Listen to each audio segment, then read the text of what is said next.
Good morning, everybody, and welcome to MarketStream.live. My name is Joseph Cusick with the Cusick Group, securities offered by MoneyBlock.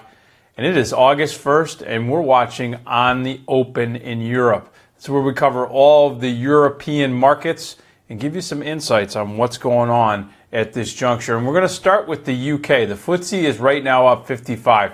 We had impressive earnings by BP this morning. Stocks up over 2.7%. Let's see if that gets the energy sector moving even more than it already has. What it has done, though, is it has the FTSE now clearly over its 20 and 50-day moving average. That's telling you, folks, that the bulls are starting to gain some traction.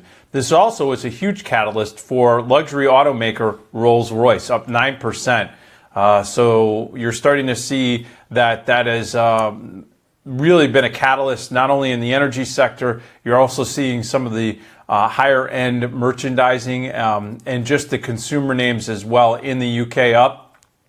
You are seeing that the British pound is actually trading right now.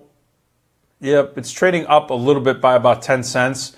And the ETF right now is poised in Europe. Right now it's trading at 34.40, up 28 cents. So we're going to watch this one really closely since the market is now open on that ETF.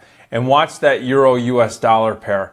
The dollar strength is going to start to help out exporters and any exporting nation. The weakness in the British pound as well as in the euro this morning is giving a little bit of a relief, along with the bounce in energy and consumer names. We're also seeing a similar reaction in the French CAC. Now, what's interesting here is that the French PMI came out at 54.9. Very strong as far as the Purchasing Managers Index.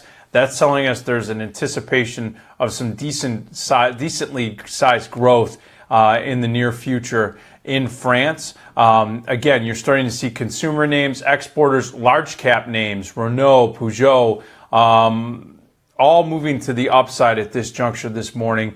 And the French CAC is now poised to maybe start challenging the 20 and 50-day moving average, because clearly the bears are in control in France. Let's see how EWQ does here in the States. This is an ETF that you can use to track, up 24 cents, almost 1%, 0.8% this morning.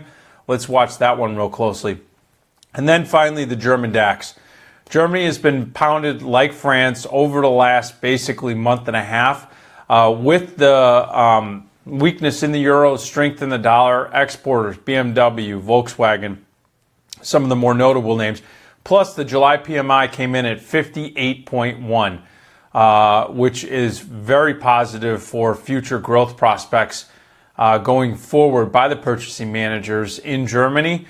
The index is up 119, and like I said, it has been beaten up, so it is coming off of weakness.